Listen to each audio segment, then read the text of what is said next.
Hello, everyone, and welcome back to our ritual Mishnah Berurah. We're holding Mishnah Berurah Chel Gimel, and Mirat Hashem today we will be learning Daf Kuf Pei Zayin Amid Beis. Mirat Hashem we will be completing Siman Shin Lamed Tes and beginning Siman Shin Mem. Our learning today should be a schus for Achenu Kobeis Yisrael, Anusin Batzara Bashivya, Haim Dem Ben Bayom Ben Bayabasha, Hamakim Yerachem Aleihem, V'Yetziam Yitzara Lervacha Me'afelu La'ira Mishibud L'Geula, Hashtav Agala V'Zman Kariv and Emar Amen. Our learning should be a schus for Fuhr Shalema for Esther Fradl Baschana, Moshe Ben Esther Fradl, Yitzchak Ben Tzion Ben Dusha, Chavadasa Pasero Rivka Bashiralea, Yeshua Levi Ben Ahuva Malka Chana. I think I said Yitzchak Ben Tzion Ben Dusha, but just in case, Yitzchak Ben Tzion Ben Dusha, they should all have a refuah shalema b'sar shar Chayei Yisrael. So, we start today on Kuf Pei Zayin Amid Aleph, on the very top line by the word V'im, a little bit into the line. But let's just recap what we learned over here in Siv Zayin. So, on Shabbos, there's an Issa D'Rabbanan, you're not allowed to board a boat. You're not allowed to get onto a boat on Shabbos. Why? Because we've seen there's an Isser D'Rabbanan to go swimming on Shabbos. You're not allowed to float your body in water on Shabbos. Based on the same Isser D'Rabbanan, you're not allowed to board a boat that is floating on the water. Same Gzeira. It's the words of the Mishnah Berurah. The Mishnah Berurah said that it's Mipnei denire kishot ba'atzmai. It looks like you yourself are floating. Now, no one is going to say that when you're on a boat, it looks like you're swimming. But you are floating on the water. You're not allowed to float on the water. Why are you not allowed to go swimming? Because it's a gzera, shemi asachavis shel chayotin. You might go ahead and you might make a flotation device of some kind. That would be an Isser Makah B'Patish, Tikkun Moneh. You're not allowed to go swimming. The truth is, when you go on a boat, you have life vests. You have life preservers. So the same Gzera, you're not allowed to go swimming because you might make the flotation device. You're not allowed to go on a boat because you might make the flotation device. Having said that, the Mechaber gave a carve-out. The Mechaber said, if the boat is resting on the riverbed, if it's not in fact floating, if it's stationary because it's on the riverbed, then the Mechaber said at the beginning of Siv Zayin, you're allowed to go on it. Why? Because then it's not shut. It's in fact not floating. It's a stationary binyan, a stationary building of some kind that is resting on the ground. So then there would be no Isser. Now, let's turn to Mishnah Berurah Ois Katan Lamed Vav, because we already read the Mechaber inside. I'll just read from the beginning of Siv Zayin. Svina, a boat, Imi Yosheves B'Karka Ayom, if it's resting on the riverbed, if it's resting on the ground, Ve'ena Shata Klal, and it's not floating, Mutter Likanispa. You're allowed to go onto the boat. Okay, now let's take a look at Mishnah Berurah Ois Katan Lamed Vav, which really is a major part of today's shir. Says the Mishnah Berurah Mutter Likanispa. Says the Chavetz Chaim, Va'oser l'chol adam laha'arim, a person is not allowed to make a kunz. He's not allowed to make a harama, like a trickery. Va'oser l'chol adam laha'arim, what would be the harama? Likones, to go onto a boat that is in fact resting on the ground. So you're allowed to go on such a boat because it's resting on the ground. So what this fellow does is, he's likones, he goes onto the boat, Lishan B'Sarcha. So it's Shabbos afternoon, he says, you know what, I'll go take my Shabbos nap. So he goes onto the boat, which he's allowed to do because the boat is resting on the ground. And he says, I'll take a nap now, wink, wink. The idea, and he happens to know, She'eino Yehudi, the Eino Yehudi pilot of this boat, Yoilichena me'ever Hasheni b'Shabbos. He knows the ferry schedule. The ferry schedule is that the ferry leaves at 3 o'clock. Okay, 2:30, the boat right now, the way this boat is made, this boat right now is at the dock, and not only is it at the dock, but it's resting on the ground. So he says, oh, right now I'm allowed to get on the boat. So he'll get on the boat, and they'll say, okay, now I'm taking a nap, But he knows that at 2:30, they're going to start piloting the ferry to the other side. So he's making a harama. He's using a kunz to allow himself to get on the boat, knowing that it's going to take him to where he wants to go on Shabbos. Says the Chavetz Chaim, you're not allowed to do this. Knowing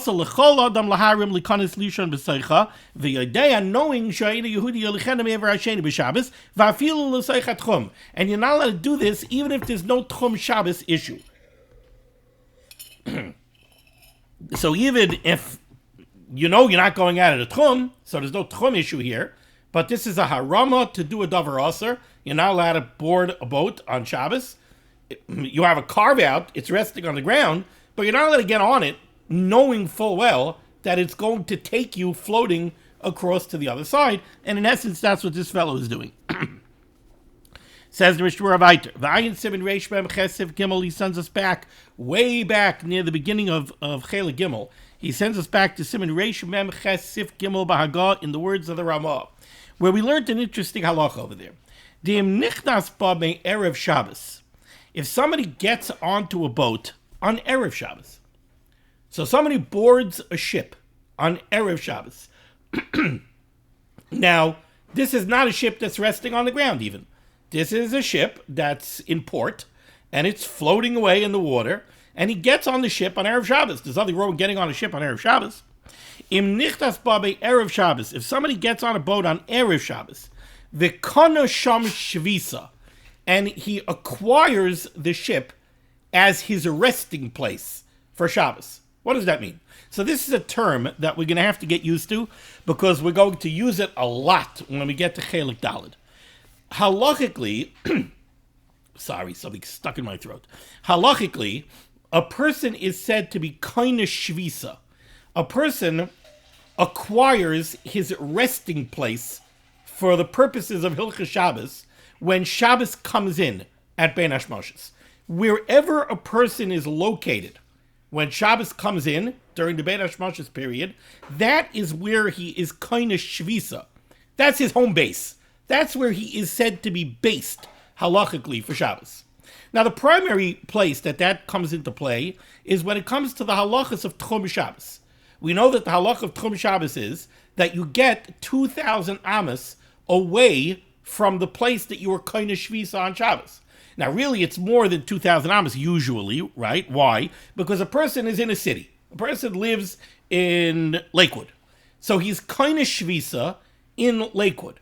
His Tchum Shabbos goes from the limits of his city. I'm using the word city loosely because it's not based on municipal designations and where Lakewood is said to begin and where Lakewood is said to start. His neighborhood, where the houses are close enough together, etc., that city that he is kaina shvisa in, he's allowed to travel back and forth inside that city as much as he wants. The city that he is kaina shvisa in, he could travel as much as he wants. From the city limits and out, he has 2,000 amas. But all of the mathematical calculations begin with where was he kaina shvisa. So that's what it means to be kaina shvisa, l'inyan Shabbos. Now over here, we're using it slightly differently. We know that you're not allowed to get onto a floating boat on Shabbos. Why? Because of the Gzera, Shema Yasa Chavish Shayotin. You might make a flotation device, so you're not allowed to go onto a floating boat. But you're allowed to go onto a floating boat on Erev Shabbos. Now, if you go onto a floating boat on Erev Shabbos, and you remain on the floating boat when Shabbos begins, you're kaina shvisa on the boat. When Shabbos started, you were on the boat, you're kaina shvisa on the boat. Now, so what? How does that help you? The reason it helps you is because when you're kaina shvisa on the boat, we cease to look at the boat as a boat. We look at the boat as your home. Now, why would that be? It's not only technical. Technically, sounds like a very reasonable explanation. There are people who live on boats. There are people who are on boats for a very long time. There are even people who live on houseboats. I knew a guy who had a beautiful boat. It was docked here in Staten Island. He lived on the boat. And he went up and down the eastern seaboard of the United States. He went down south to Florida. He went up as far north as into Canada, depending on the season and depending on the weather. So he was a wealthy fellow. And he had docking rights in a lot of different places up and down the eastern seaboard. And he went up and down the eastern seaboard, depending on the weather, depending on the season. He lived on a boat. So there are people who live on a boat.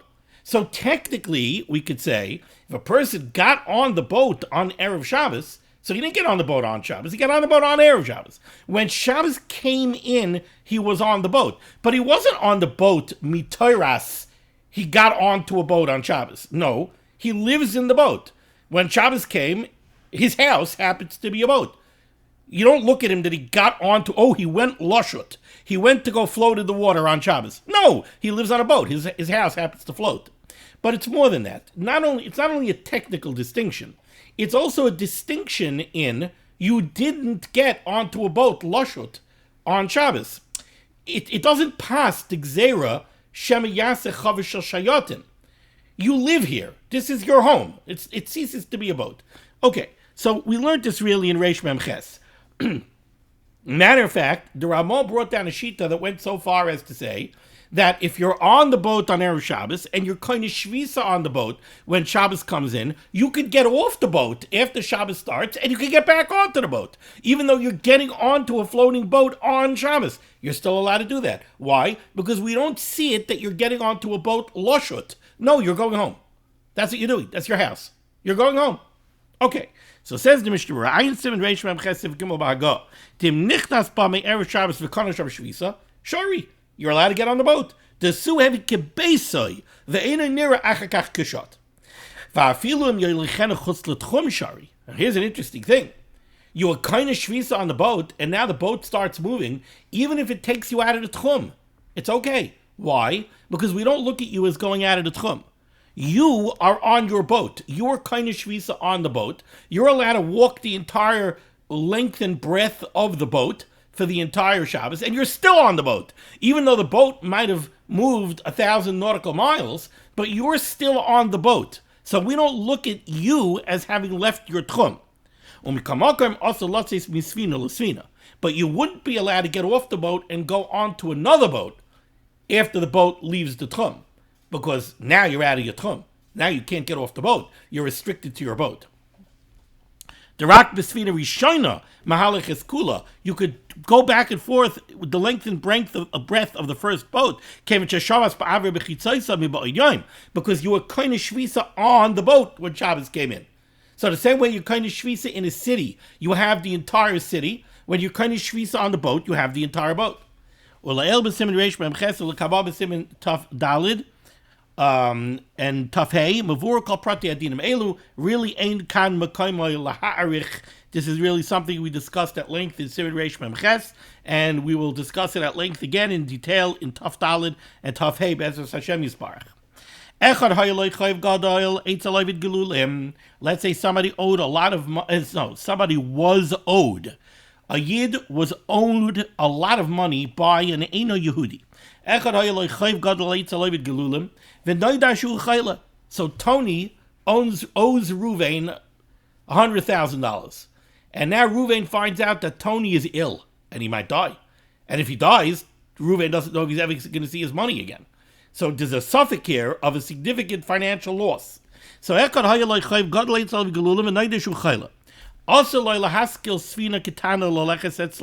he's not allowed to hire a boat. Let's say in order to get to Tony, he has to go on a boat. He's not allowed to hire a boat to take him on Shabbos. Now, going on the boat on Shabbos is an Issa D'Rabbanan. We're saying over here that we do not relax this Issa D'Rabbanan b'makom hefsid gadol. Why? Says the Mishnah Berurah, first of all, Doloi Bari Hazeka. This is not a certain loss. It's not makom hefsid meruba. It's a makom of suffix hefsid meruba. T'shem lo yamus, maybe he won't die. Even if he does die, yitzav l'fraya. Maybe he'll tell his next of kin, he'll tell them, listen, I owe Ruvain the Yid a lot of money, you got to pay back. So this is not Bari Azeka. If it's not Bari Azeka, we're not going to relax the Yisad Rabbanan. And this would be true even inside the Tchum, even if there's no Tchum issue. But there's still the Gzera that you're not allowed to go on the boat. The Magen Avram is machmir and says even if it would be Bari Azeka, you know the guy's definitely going to die. They said he's got 10 minutes left to live. 10 minutes, I don't know if it's the gay. He's got a day left to live. 8 hours left to live. And he has no next of kin that you imagine is going to pay. So it's really bari azeka, still it's aser. Ta'afilu dvar mitzvah aser. Ayin simitresh daf reish yud gimel sivav.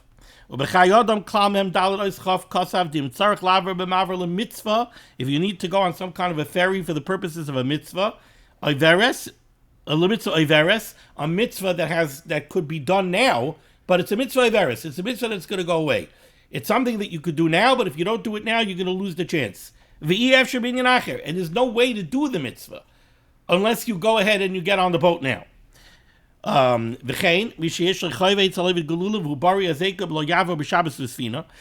case that we spoke about before, if it's a case where the Ein Yehudi owes him money and is bari hazeka, and the only way to get there is with a boat, the Chayodim is of the opinion that maybe you could be mekel.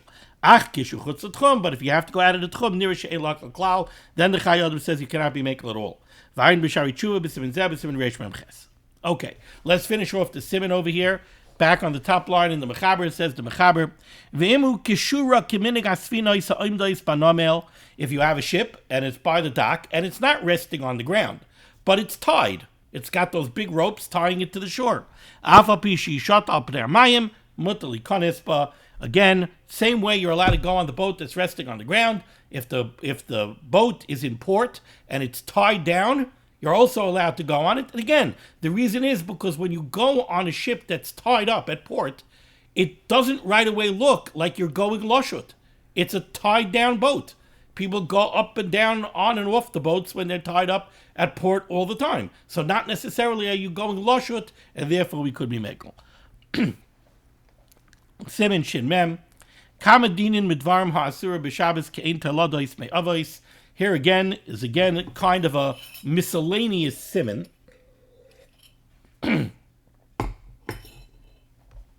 Says the Mechaber.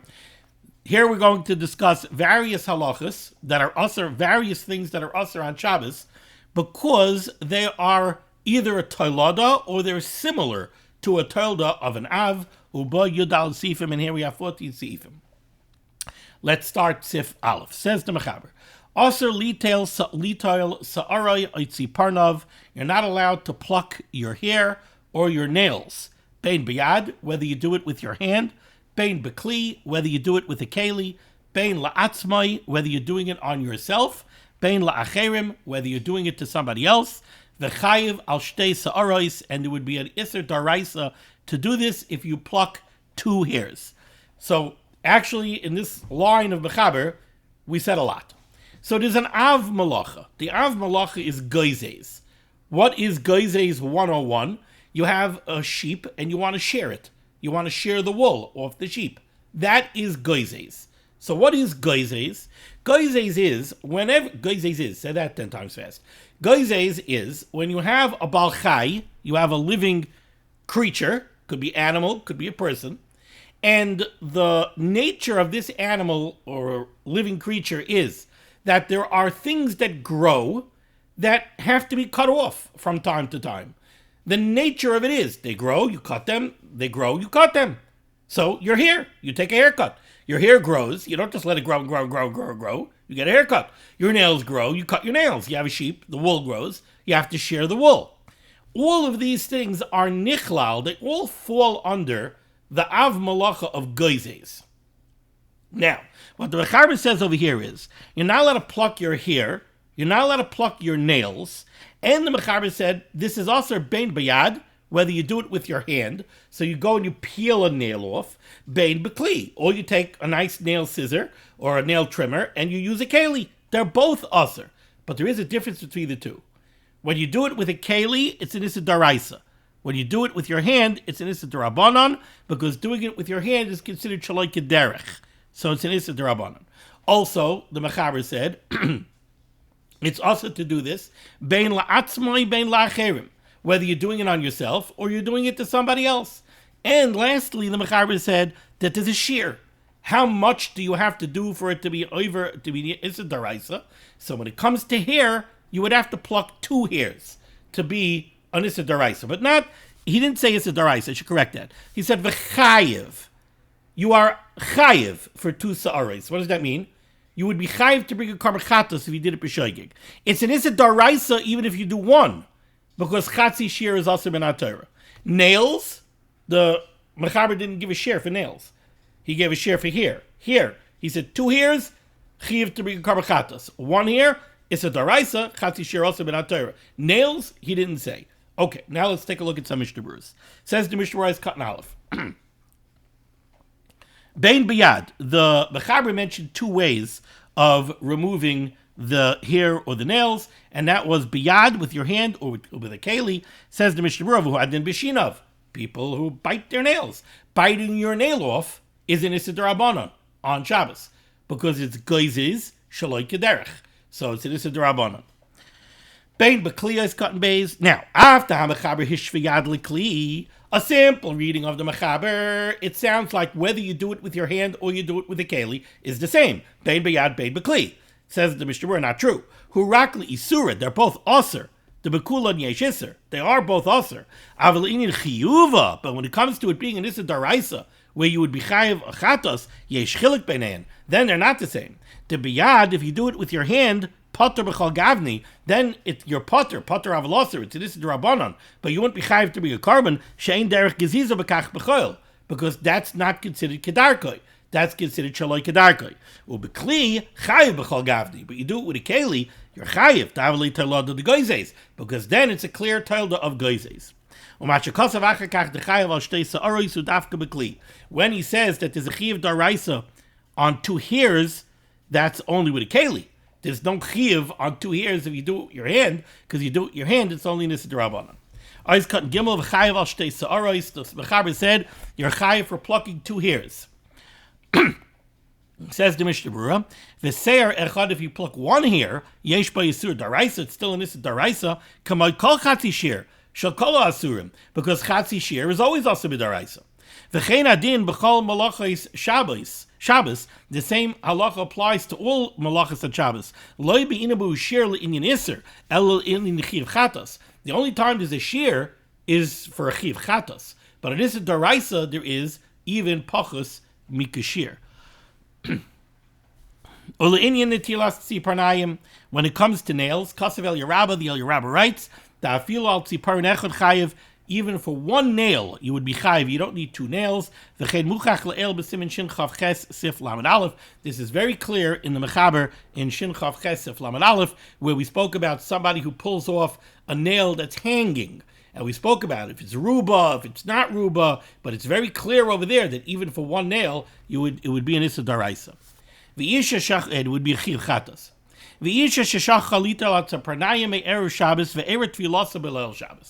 What happens if a woman has to go to the mikveh Friday night, and she did her chafifa, she made her hachonis, and she forgot to cut her nails? Somehow she forgot to cut her nails. Now it's Shabbos, oh my goodness, she has to go to the mikveh, she didn't cut her nails. Masik Magen Avram, the Magen Avram concludes, she should ask an Eina Yehudi to peel off her nails using his or her hands. Why? Because then it's a shvus d'shvus b'makom mitzvah, right? Amir la'akam is a d'Rabbanan, and it's Amir la'akam on a d'Rabbanan, because if the Eina Yehudi peels off the nails with his hands, so he's doing geizes biyad, he's doing geizes shaloi kedarkoi, it's an issa d'Rabbanan. It's a double d'Rabbanan, shvus d'shvus b'makom mitzvah, it would be mutter. There is shvus d'shvus b'makom mitzvah. V'im ef shabayad. Let's say the Eina Yehudis says she can't do it with her hand. Then mutter al yadai afilu b'kli. Then the Eina Yehudis or the Eina Yehudi could do it even with a keli. Why? So there's 2 possible reasons why. First of all, we are assuming that cutting of nails is an issa daraisa of geizes. But the truth is, there is a shita that cutting of nails is never an issa daraisa. Why? Because again, what's the classic case of geizes? Shearing your sheep. When you shear your sheep, it's a malacha shetzricha legufa, in that you want the wool. You're shearing the sheep and you're going to keep the wool. You want the wool. By the nails, you're cutting off the nail because you want to get rid of the nail. You don't want the nail. And therefore, there's a school of thought that says that cutting of a nail is never an Issa D'Oraisa, it's only an Issa D'Rabbanan. Now, we don't paskin that way. But over here, by Makom Tzarech Gadol, a woman has to go to the mikveh, we could be Saimach on it. Also, we did see a Shita in Reish Ayin Vav that is even matir Amira La'akum on a D'Oraisa b'Makom Mitzvah. We had the Shita that said you're allowed to ask an Eina Yehudi to light a ner, Havara D'Oraisa, L'Tzarech Suda Shabbos. So there is a Shita. So between these two things, we say you could be makel if there's no way to get an Eina Yehudi or an Eina Yehudis to peel off her nails biyad, you could ask the Eina Yehudi to do it with a keli. And what do you do if there's no Eina Yehudi around? Then the Mishnah Berurah says, Nere, it would appear sheyesh lismach b'shasat chak al hanikor shetenaker tachas asipirin. Then she can't get rid of the nails, but what she should do is she should clean very, very, very well under her nails and make sure that the dirt is not, there's no dirt. That would be a chatzitza. The nail is not really chatzitza. But the question is the dirt under the nail, so she should clean very, very well under the nail. But she has to be really, really careful to make sure that there's no dirt. That would be a chatzitza. All right, a really short share today. We're going to pause over here. Thank you so much for joining me for limud HaTorah. The schus of limud HaTorah should be making against Klal Yisrael, the Ron Shem should send Yeshuas, Refuas, Parnasa, Sheduchim to all those in need. We should be zeicher to see the Biyaskal Tzedek, B'meher v'yameinu, Amen. Be well.